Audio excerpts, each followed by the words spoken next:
দেশনেত্রী বেগম খালেদা জিয়া এই খানজাহান আলী বিমানবন্দরের উদ্যোগ নিয়েছিল। পরবর্তী সরকার এসে এটা বাস্তবায়ন করে নাই।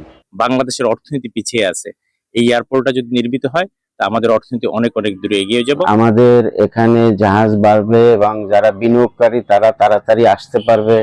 সমুদ্র বন্দর কেন্দ্রিক অবশ্যই বিমানবন্দর থাকা প্রয়োজন।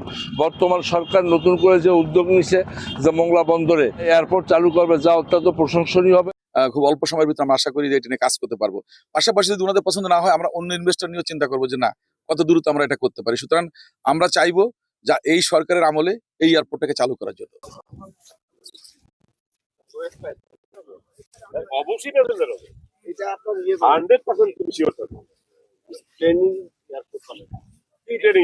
Us, for our community, for our country. And as a sign-up friend, I tell you, you can work with Mongla Port, EPZ, or this, South Hub. Yes. This is not a only airport. This could be your hub for back communication with the Bay of Bengal and this area. Yes.